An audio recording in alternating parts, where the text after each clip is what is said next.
My name is Claire, and it is an honor to be your club president, and I would like to officially call this meeting to order. I would like to extend a warm welcome to all of our guests and members, and we sincerely hope everyone has a great time. The Future Leaders Gavel Club is a Toastmasters club open to middle and high school students, in which members are empowered to develop communication and leadership skills, resulting in greater self-confidence and personal growth. As you all know, each meeting has 3 parts. First, a prepared speech section. Second, our table topic section. And finally, an evaluation section. And to start our meeting off tonight, I would like to introduce our Toastmaster, who I believe is Michelle, though I don't think I see her.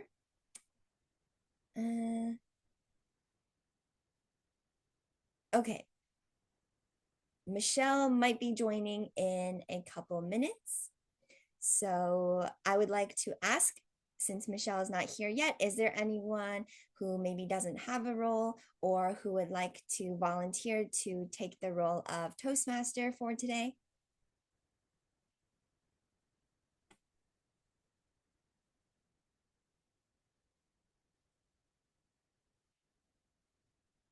Okay, if not, that is perfectly fine. I can start us off. All right, so first I will help to introduce our functionaries. I believe starting off with our counter, who is Eliana for today. Eliana, take it away.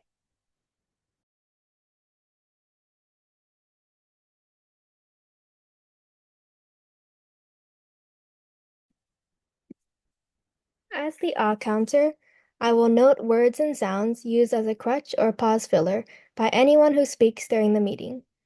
Words may be inappropriate interjections such as and, well, but, so, Sounds may be or. Thank you so much, Eliana. And then next, I will pass it to our grammarian, who is Janya, though I don't believe I see her either. So we have some missing members for today. They may be joining in a couple of minutes, which is perfectly fine. Let's see. If Janya will not be available to join tonight's meeting, let's see. Is there anyone who would be willing to volunteer to take on the grammarian role?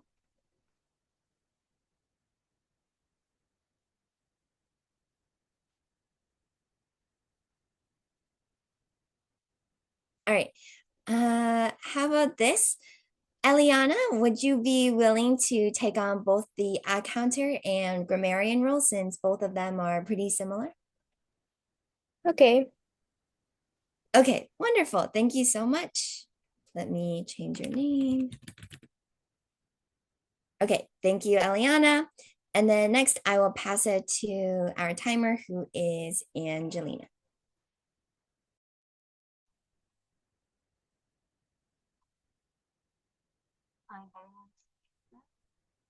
And at the necessary amount of time, I will show green background. Once you reach the middle of the necessary amount of time, I'll show you the yellow screen. And if you reach the maximum or go over time, I will show a red screen. Thank you. Back to you, Claire. Okay, thank you so much, Angelina, for the introduction. And then now I believe I will pass it to our first speaker of the day, who is William. William, the stage is yours. Thank you so much for the introduction, President Claire. Give me just a moment to share my screen, and please let me know if you can see it. Wonderful.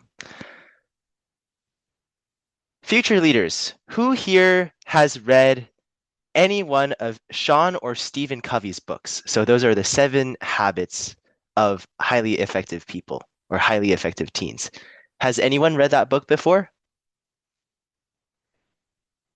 Peers not.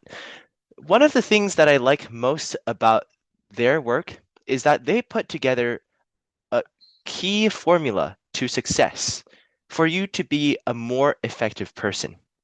But future leaders, what if I told you that there is an 8th habit? And that 8th habit, in my own opinion, is always strive to find your voice and inspire others to find theirs.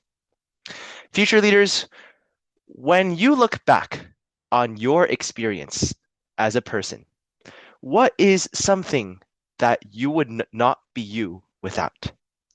I've asked this question to myself so many a time, and every single time, one thing rings loud and clear: Science Olympiad.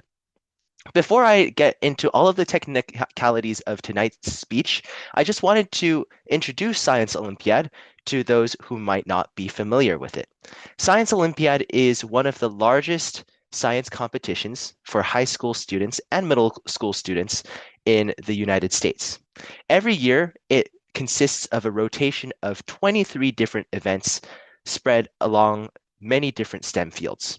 For example, you might have a member competing in Robot Tour, which deals with coding and robotics. But you might also have team members focused on Microbe Mission, which is unique with its focus on microbiology.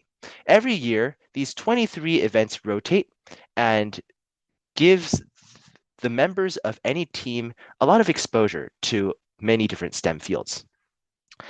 When I was a freshman in high school, I heard about Science Olympiad, and I decided, well, why not give it a go?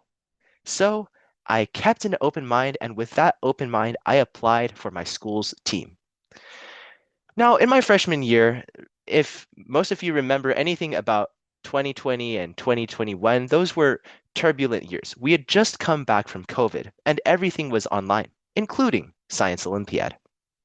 And being a freshman myself, I didn't really think much of this opportunity.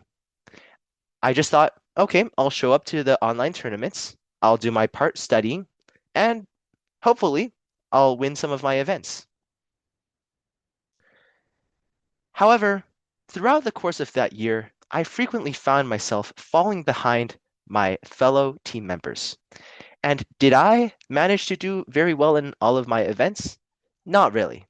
I think throughout the entirety of my freshman season, I medaled only once, and I wasn't very happy with my performance. Looking back, I think that it was quite naive of me to think that such a good opportunity would just fall from the sky like that. And for much of the time that year, I was convinced that I wanted to quit Science Olympiad. So I made it my resolution. At the beginning of sophomore year, when application season for Science Olympiad rolled around again, I did not apply. However, something would change forever the trajectory of my high school career. And that was my AP chemistry teacher, Mr. Koo. Although I had given up on Science Olympiad, or at least I thought I did, I decided, well, why not try some other science competitions? So I tried out for Science Bowl.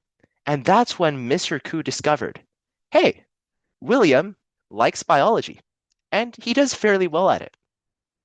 So, to account for a team member dropping out of the team that season, I was recruited onto our school's Varsity Science Olympiad tournament, Varsity Science Olympiad team to fill the roles and fill the events relating to biology. And lo and behold, I never thought I would be saying this, and I'd never think that our school would have the honor to do so. But my sophomore year was the first year that our school team made state finals. We did fairly well in all events. I medaled in a few of my own at regionals, but our team's success was a huge shock to us all. So after that season, we took a step back and we started to reassess. How did we manage to do so well? The next year, we came back with more studying and more preparation. And this pictured here on the right is my second year at the state tournament. This was my junior year of high school. In my junior year, I decided to take a more active part in the team. But I also slowly started to realize that in science and in science-related fields, if you want to be competitive and if you want to stand out, you really need to put time in. And I think that goes for any extracurricular activity. Future leaders, as you're sitting here tonight, you are taking time out of your evening to improve your public speaking skills. And I can say the same about myself. My junior year, I poured more time than I did into Science Olympiad than ever before. But I came out of that season disappointed too. Even though we had strong showings at regionals and strong showings at state, I wasn't performing to what I thought could have been my potential. So when senior season rolled around, even under the brunt of college apps, I decided to step back and reassess.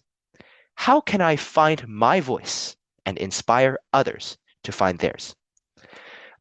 Future leaders, this year I'm honored to be one of our school team's team captains. And a big question to me is, how do I motivate my team members to be just as good at their events as me? And here's a simple formula that I found. In order to be good at any single event, you have to put in a lot of dedication. And something that I just started doing in my senior season actually was that I really worked to take the initiative to get my event partners together. We'd work through a lot of different practice tests, and truly, practice makes progress. That's true for anything, future leaders. Think about it. After each practice test, I would go and find the areas of improvement. I'd mark those areas of improvement down, and I'd add to my notes, my binders, my cheat sheets, and whatever else. And yet, through all of that, I was having so much fun, not only in my events, but also interacting with my fellow team members. Seriously, senior season was more fun than all my other 3 years in Science Olympiad combined. This is a picture from our regional tournament just this past weekend. We did we had an exemplary showing at regionals, and as you can see, the entire team is jubilant at our results.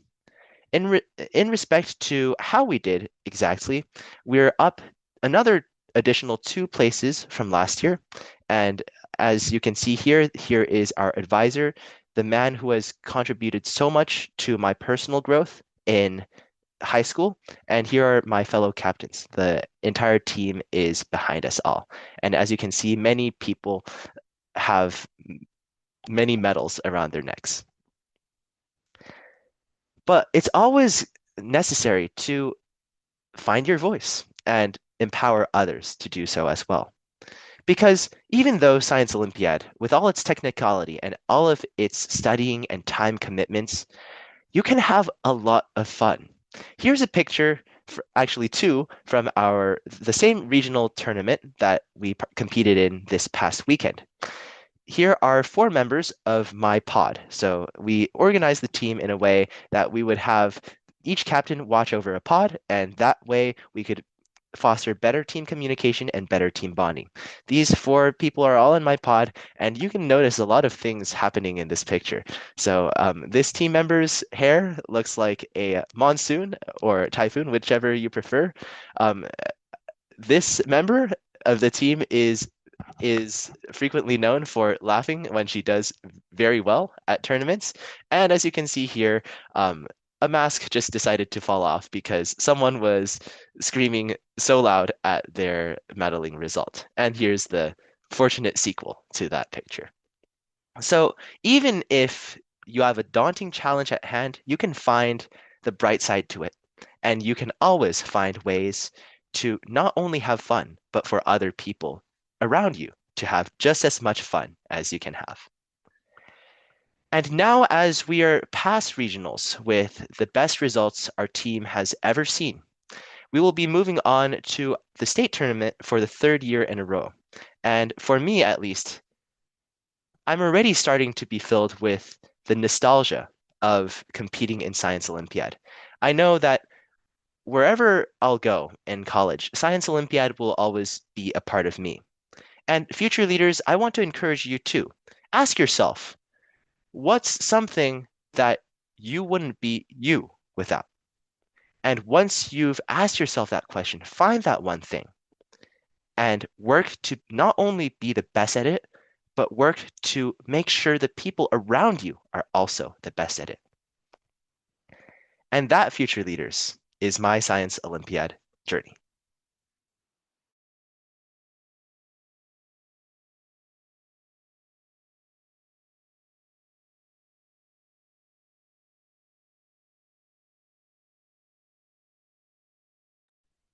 All right, thank you so much, William, for your wonderful speech. And I'm sure our members had a great time hearing about your Science Olympiad journey and learning from you as well.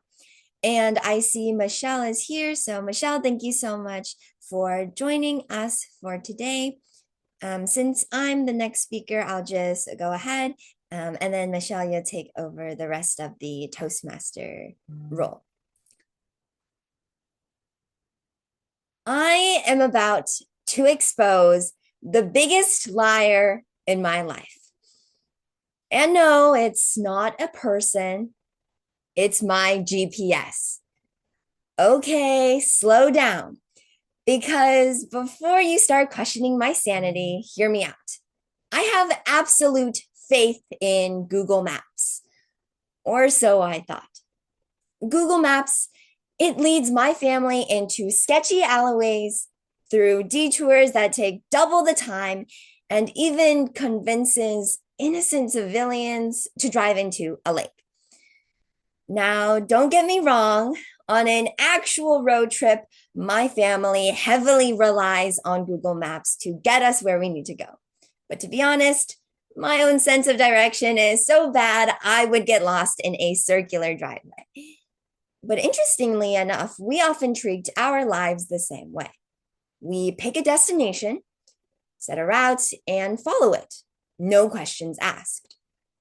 Even society, parents, teachers, friends, they all give us directions. And don't get me wrong, they mean well, often trying to nudge us in the right direction. But what happens when the destination is wrong? Do we recalculate, choose a better route, or do we just keep going, hoping the GPS will somehow fix itself on its own? Now, imagine arriving at a vacation spot your friends have been recommending to you for years, only to realize a little too late that you hate beaches. But at that point, you've already spent all that money, taken the time off, and committed to the plan. So what do? Hate yourself for poor planning, just accept your fate and leave, force yourself to have fun? Okay, maybe you've enjoyed every single vacation you've ever been on. But here's the real question. How often do we do this in real life? How often do we find ourselves blindly following a life GPS without ever stopping to ask why? And with the rise of AI, social media, and more technology than ever before, we find ourselves caught in a trap of blindly following directions without thinking as much for ourselves. So tonight, I hope to first open up my map to examine what led society to such rigid directions in the first place. Next, we will begin to examine the map as we explore why we often trust other people's GPS over our own. And before finally, this time, choosing the right vacation spot by taking control. From a young age, it's like we receive a preset map to follow in life. Get good grades, go to a good college, get a stable job, retire early, just live a generally happy life. It's the classic success formula.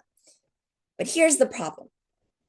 Author Simon Sinek explains that most people start with what they want to do. Then they figure out how they're going to do it. But they never really ask why they are doing it in the first place. But inspired people, people who really find fulfillment in what they do the opposite. They start with their why. Because if you don't know why you are heading somewhere, it doesn't matter how fast you go, you could still end up somewhere completely off course. And just like Google Maps, if you accidentally type in Venice, Italy, instead of Venice, California, you will end up gliding through romantic canals, questioning your life choices. Secondly, we trust other people's directions more than our own because we assume they know better, or we don't want to risk making a mistake. And sometimes we're just too afraid to take the route. Essentially, self-sabotage. And that's exactly what happens when we live our lives based on someone else's definition of success. For example, the Wright brothers didn't follow society's GPS. They had no money, no formal education, and no major connections, while many others had funding, resources, and media backing. But who made history? The Wright brothers, because they weren't chasing fame or fortune. Their why was to change the world with flight, and they had fulfilled their why. And because they had a stronger and defined why, people believed in them and their mission. Thirdly, how can we recalculate our route? Unlike my family, when we followed Google Maps straight into an abandoned lot. Sorry, Dad. So, how do we stop blindly following life's GPS and start making our own map? Step one is to question the destination. Before you keep going, ask, do I actually want this? If your dream is based on status, money, or external validation, it's probably not your dream. Not a good enough reason to pursue a career or passion that you will spend years working for. Rather, to lead to your why, I challenge you to think about your past experiences and reflect on what you've learned. And more importantly, be open to new experiences because you will never know what you may be inspired by. Step two is to be willing to reroute. The best travelers know when to take a detour. So if something goes wrong, it is never the end of the world. Take a step back and analyze what went wrong. Getting lost for a little while and then retracing your steps is perfectly normal. And it's better than arriving at the wrong place again and again. Step three is to trust your own GPS. At the end of the day, nobody else's map will work perfectly for you. Even if you and someone else both are taking an amazing vacation, let's say in Japan, that doesn't mean you'll end up going to the same restaurants or even enjoy it in the same way. And remember my Google Maps disaster? Well, good thing we realized quickly it wasn't taking us to our destination anytime soon. Yes, we did waste some time hoping it would fix itself, but switching to Apple Maps at that time fixed the problem. Well, temporarily, but that's a story for another time. So tonight, I challenge you to focus on your why and take your first action to reflect on your focus. Safe travels.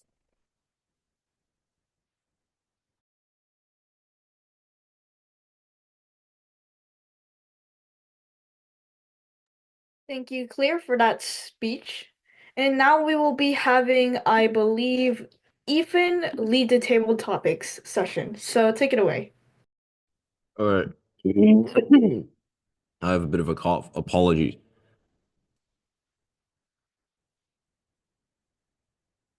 Yeah.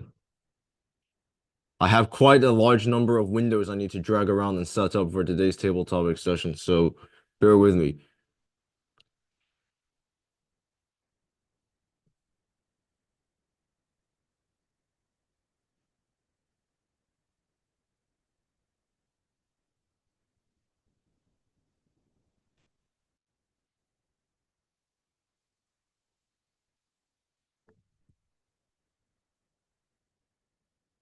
All right, can everybody see my screen? Yep. All right.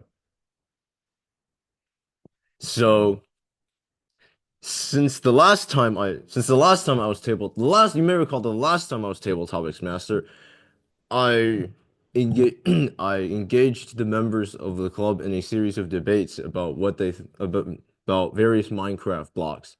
Today, following the apparently raging success of that first experiment, I've decided to continue with that theme. So today will be episode 2, and I finally came up with a name for this new game show, Minecraft Your Call. So let's begin. Although today the questions will be a little bit more diverse. So let's see here who doesn't have a role.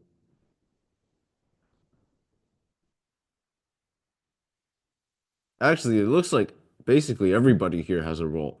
So actually, except for, well, yeah, I guess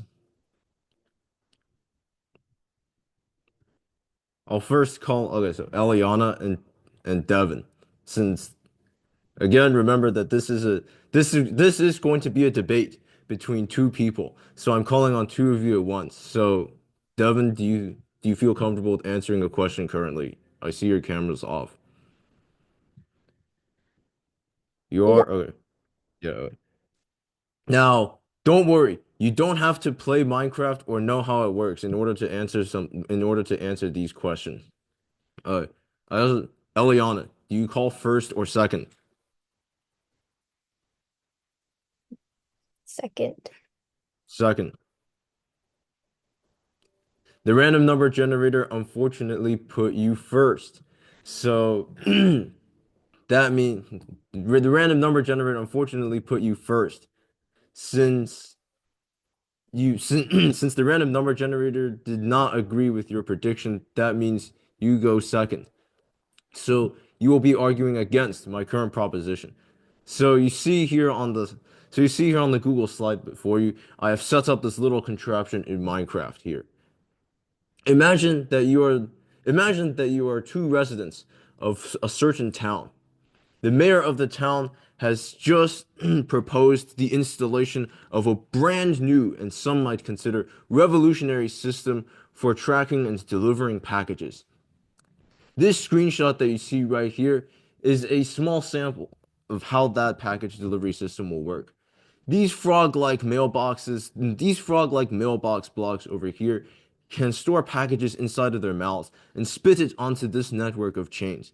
The network of chains will then deliver the addressed package to the correspondingly addressed frog mailbox block, which will then stick out its tongue, grab the package within itself, and deposit it into any container below.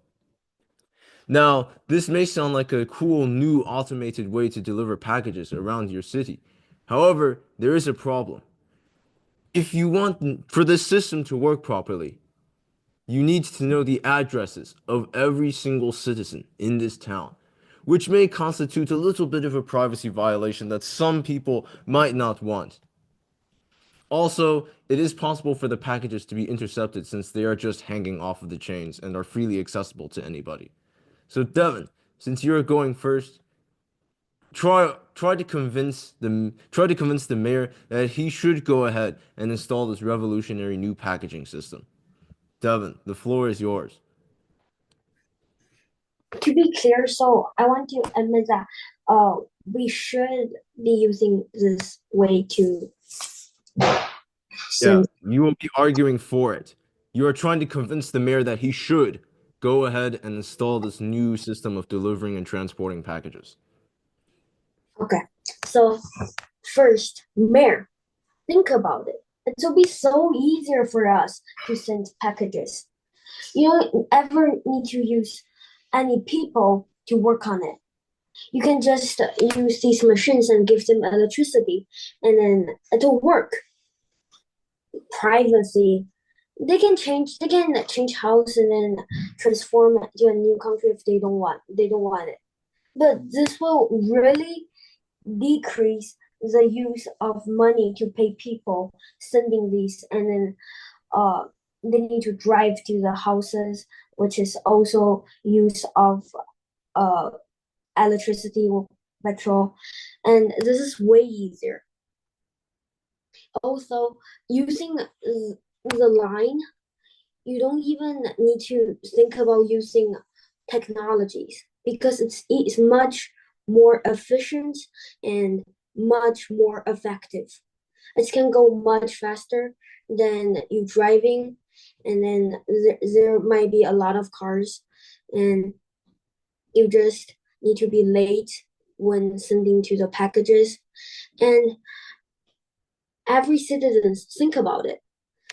You don't need to wait in your home waiting for your packages for years, and then the website always say late, sorry, late, sorry, late, send it tomorrow. Maybe that not happen, but if it's happened, then this will definitely work for sure. Thank you, and back to you, Ethan.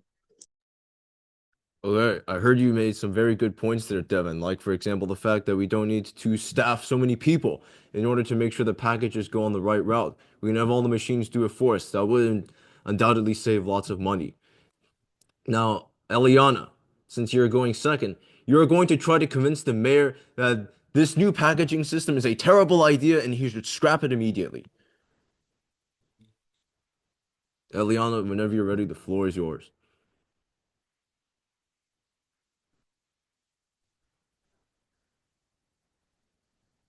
Okay, Mayor, this is a terrible idea because it would be extremely hard to install it all over every town and like every street because since the chains only go in straight lines, you'd pretty much have to do it across every street, block, or like every neighborhood. And Devin said that the privacy problem wouldn't be bad because they can just move house. But what if they don't want to and they just want to because they just want to stay at home because moving is very hard and most people don't want to do it. Also, when the packages are floating down the chain, they can be easily stolen because anyone can see there's a package coming or they can just grab it. So it would be very hard to ship valuable items, and most people would not want to take the risk to send it by this contraption.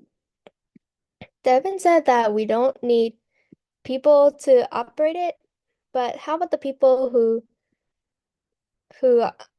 put the packages in the frog mailboxes and also take the boxes out of them? So you would still need a lot of people for that, and maybe some repair people if the thing breaks down.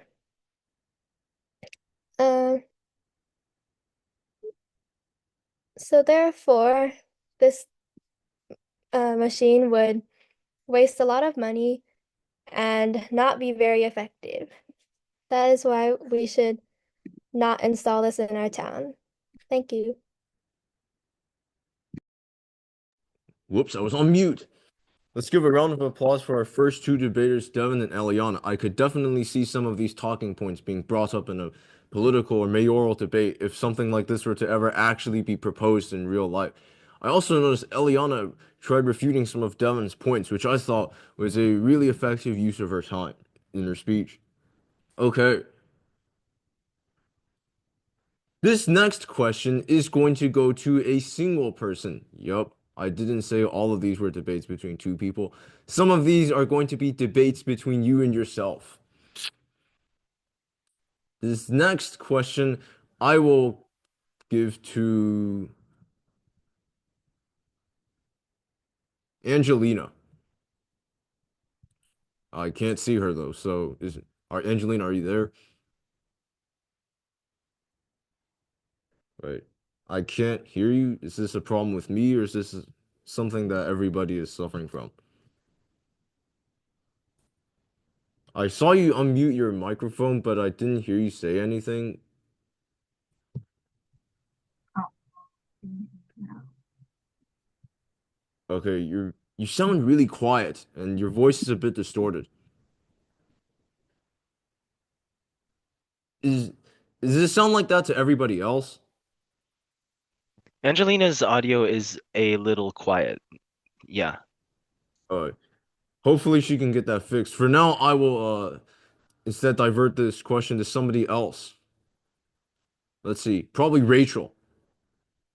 So, Rachel, on this slide here, I present to you two extremely revolutionary new forms of transportation that will both undoubtedly drastically speed up your any journey you take to any place, whether it be to school or to extracurriculars or to home, for example. However, you can only choose one of these to use. On the left here, we have what is known as the Ender Pearl. These come in individual units. They are small, bluish gray spheres that are designed to be thrown. When you throw them, they will instantly teleport the thrower to the point of contact if it collides with any solid surface. They will not teleport you if they hit a liquid, so don't try throwing them in the ocean. It will probably end very badly. The shock of being teleported so quickly can also hurt your legs, so if you repeatedly throw multiple of them in a short time span, you will probably injure your legs. They are highly portable. Up to 16 of them can be carried at once because they are quite small. The average human has enough strength to throw one about 50 meters at maximum. They're very small, so they can be thrown through tight gaps, and if thrown precisely enough, you can actually use them to teleport and travel through sufficiently thin solid matter, like a closed and locked door. On the right, we have the elytra. They grant the user to ability to fly and glide just like the birds that you see flying about in the sky every day. The wings must be spread by jumping or falling from a height. They are retracted by default. Flight is maintained by firing fireworks behind you. The maximum speed that these can achieve is approximately 77 miles per hour. So think about a fast car on the highway. However, there is a risk of serious injury if you collide with something while flying in them. They can be used anywhere at any time. They cannot break, but that is good. However, if you use them for too long without repairing them, they will stop working. And if that happens while you're flying, good luck. If there will also, if you wear a pair of elytra, you will be rendered incapable of wearing anything else on your back other than the shirt you're currently wearing and the elytra itself. So if you're currently wearing an elytra, that means no wearing jackets, vests, backpacks, carrying a purse, anything like that.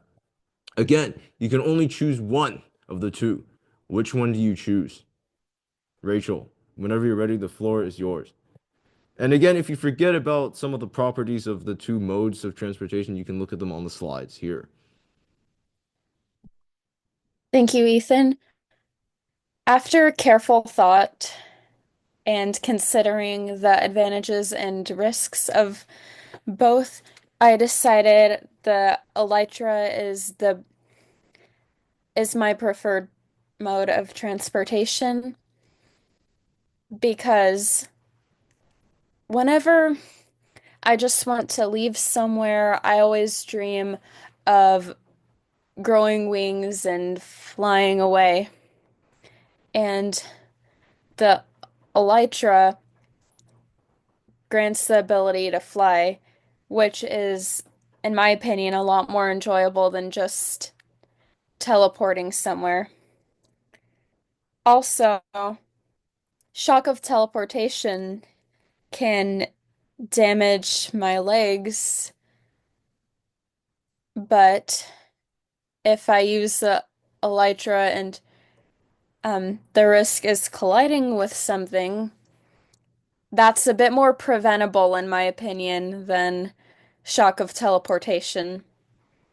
If I were careful, then I would be very careful where I fly and not run into anything that could cause me injury. And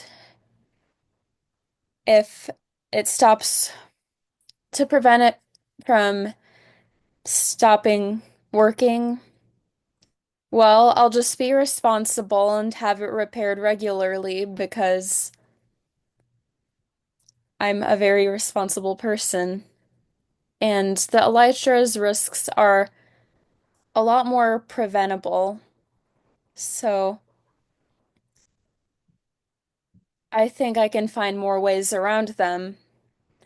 And besides, I think the prospect of flying sounds quite enjoyable.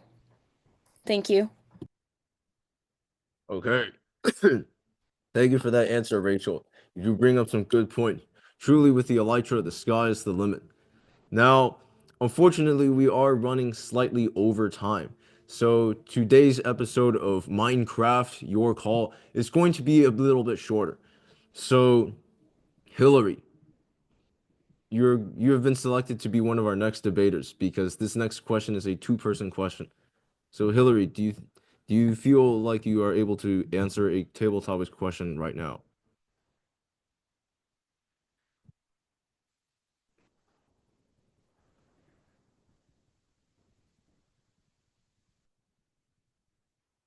Uh, were you saying something because I didn't hear anything?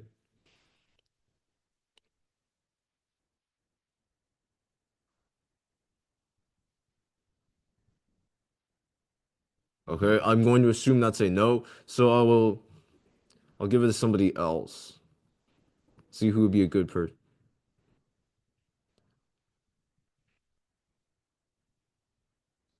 I guess I'll just pass on to William. So I guess I'll just go to William. The second person, by the way, is going to be Michelle. So William and Michelle, you're going to be our next two debaters here.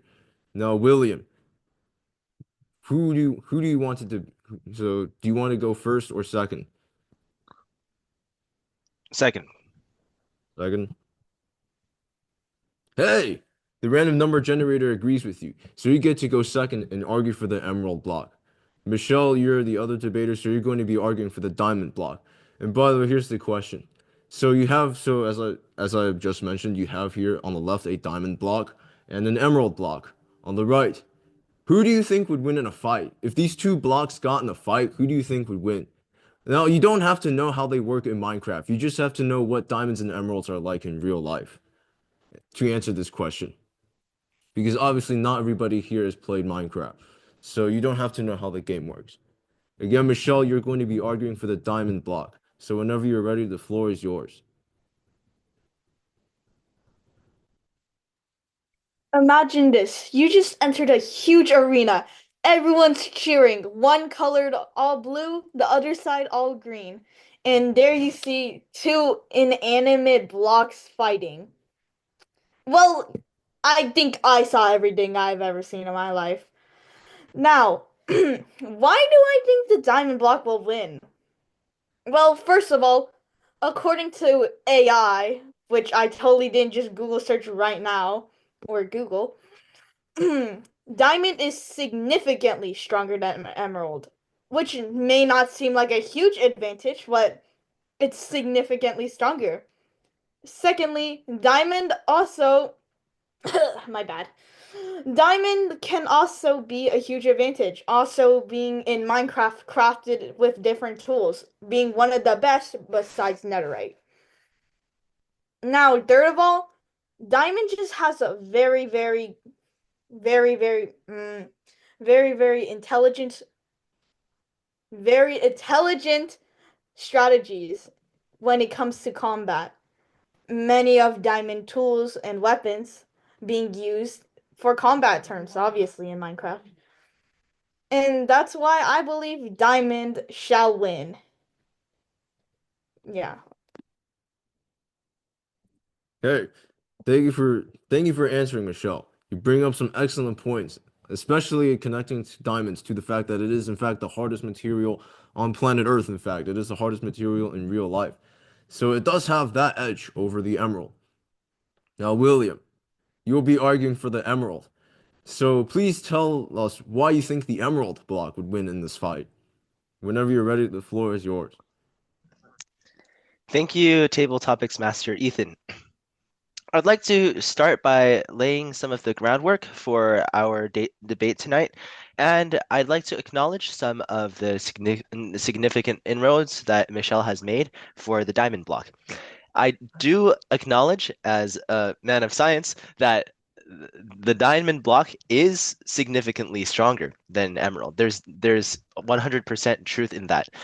Diamond ranks a perfect 10 on the Mohs hardness scale, and it seems like, why wouldn't you want the tougher material to win? Well, that's not always the case. Sometimes you want finesse and you want the material to be more malleable and shapeable. Diamond simply doesn't give you that opportunity. In the production of diamond blocks and in diamond jewelry, you have to check that the diamond is well cut, that the diamond is well colored, that the diamond is well maintained, and all of the facets need to be incredibly cut to the precise cut very precisely down to the detail. Now, emerald doesn't share that same process. Emerald refining and extraction is much easier in real life, meaning that while emerald is arguably even more rare than diamond is, emerald is probably more affordable than diamond for most jewelry. Whereas you have something that's so unaffordable, why not get your emerald instead? I'd also like to point out that this diamond here is bogus because diamonds in nature are not colored light blue. Diamonds are supposed to be transparent and have a lack of color, whereas this emerald block here depicted is much more, it's significantly more realistic to what an emerald block actually looks like. Hey, I noticed William brought up some interesting refutations of Michelle's points, including the fact that the diamond seems to be an unrealistic color. Has Minecraft been lying to us for all of these past 15 years? And on that note, I would like to conclude today's episode of Minecraft Your Call. Thank you for tuning into episode 2. We are already 8 minutes over time, so I will hand control to the general evaluator, Michelle. Thank you, Ethan, for handing control. And now, please hold on. Okay, now I will be first calling on Devin, who is the speech one evaluator. So take it away.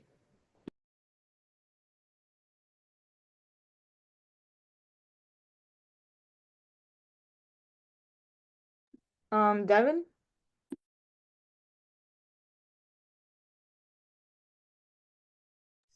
Oops, I'm sorry.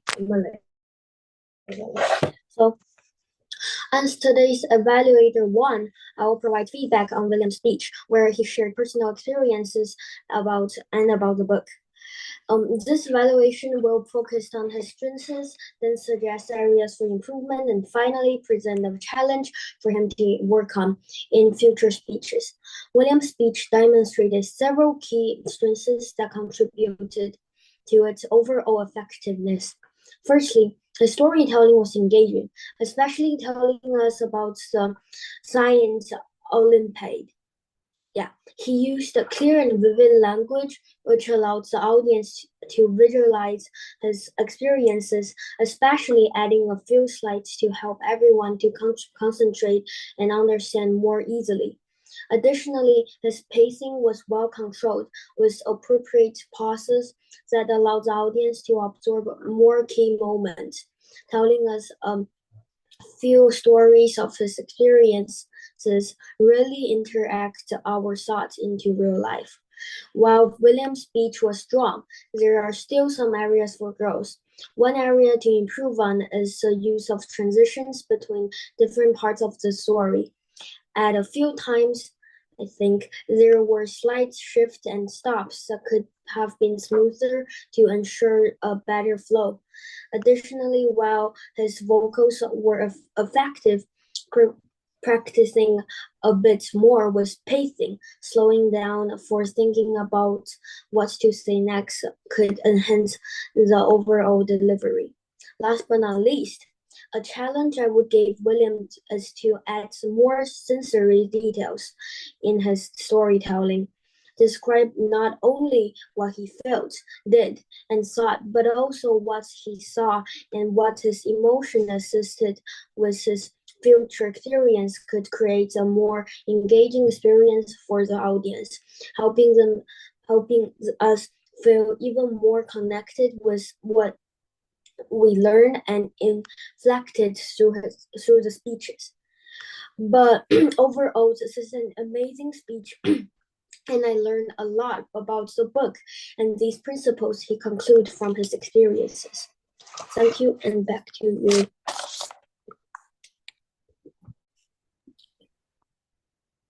Thank you, Devin, for that informational evaluation. And next we'll be having Rachel, so take it away. Claire, I really enjoyed your speech, and as soon as you said your hook, I was really hooked because I was not expecting the liar to be the GPS and to not a human being.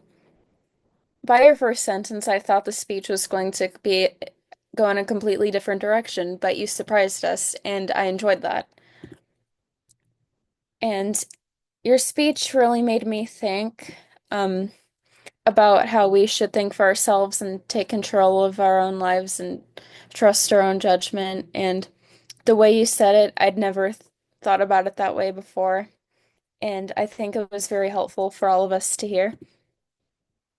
And I like how you included the metaphor about like following the GPS, which might lead you into right into the water, into an abandoned lot, and how sometimes we can be led to a bad place by blindly trusting the judgment of others.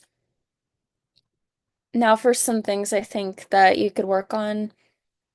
I mean, I'm not really sure, but I think your intro was a bit long talking about the GPS and you took kind of a while to get to your point. I would also suggest standing up and using more hand gestures, but otherwise, I think you did very well in everything. And I think it made us all think about why we should make decisions for ourselves and trust our own judgment and not be defined by society's definition of success. N not not not be defined, but not follow society's definition of success. And I've personally never been one to try to be like everyone else. And I think we can all learn from your speech. And the topic was absolutely wonderful. Great job. Thank you, Rachel, for that evaluation. And next we'll be having Elena with the all counter report. So take it away.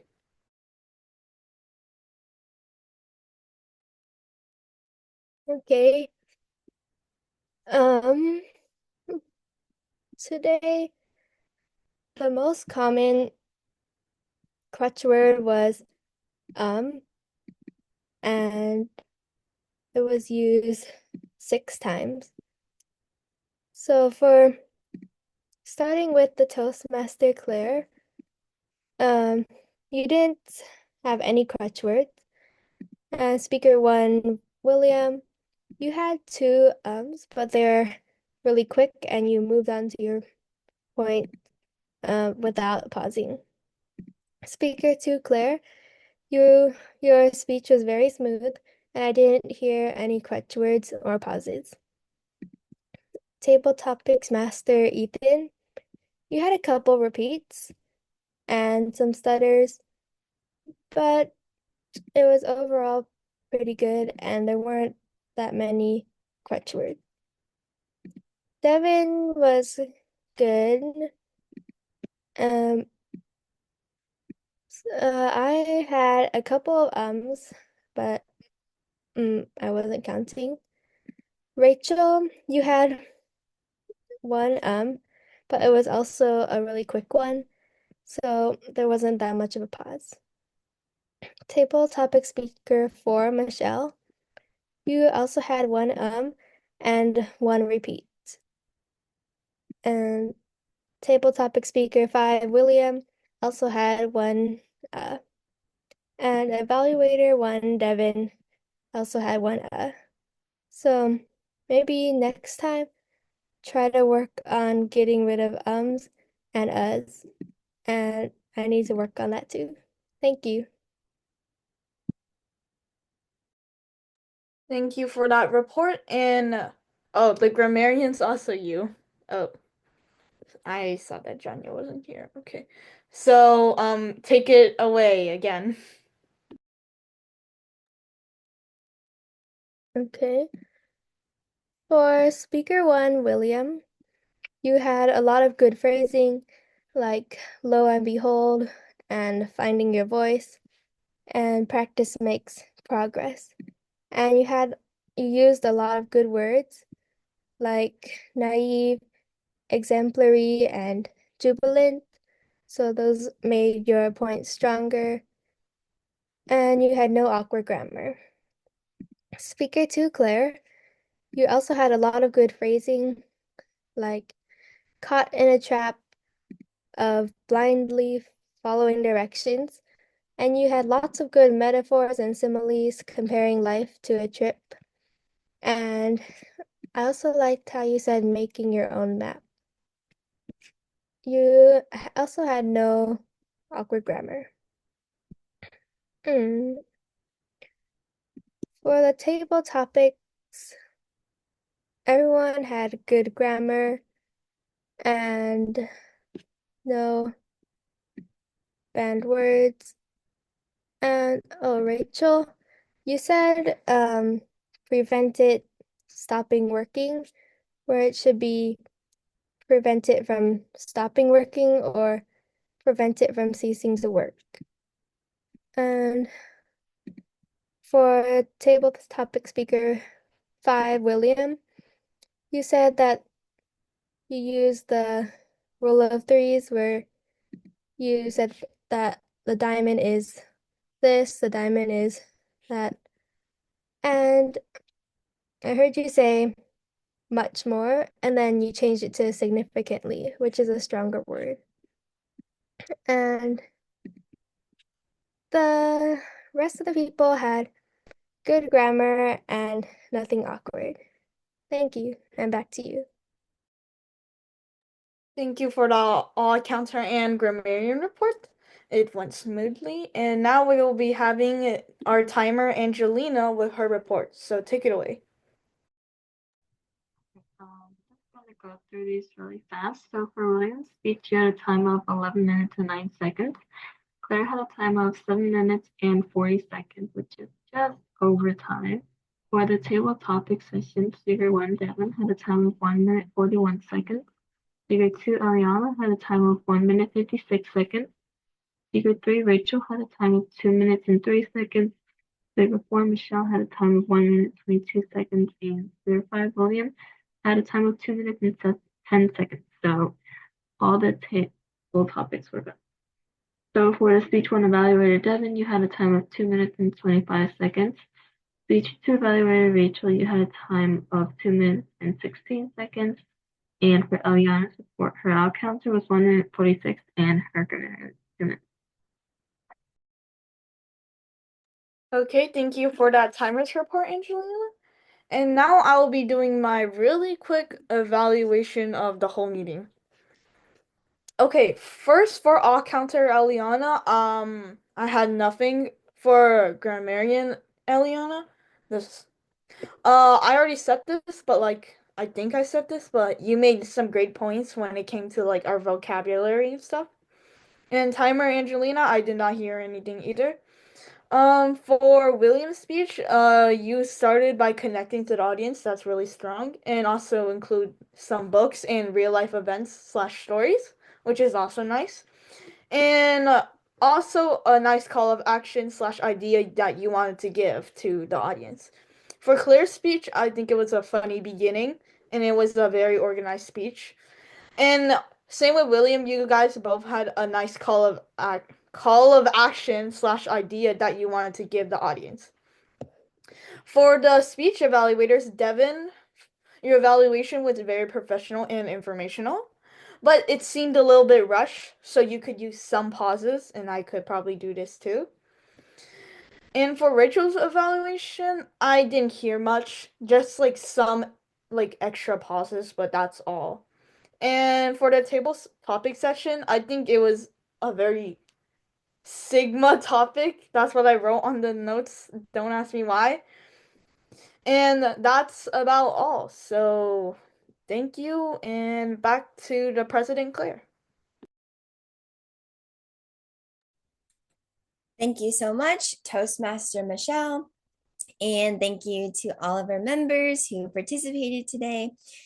Starting with my own very brief recap, I greatly enjoyed tonight's meeting and hope everyone did as well. Great job to William for a wonderful speech and sharing wonderful personal stories about his Science Olympiad journey. And we also had a very interesting table topic session led by Ethan. I greatly enjoyed how he blended diverse questions, and there were also some debates and individual questions as well.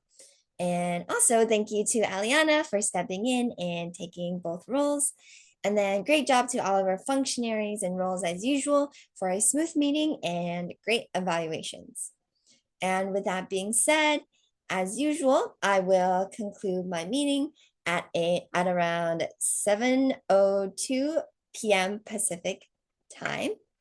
Again, if anyone has any suggestions or ideas for anything you want to do in FLGC, please let us know anytime.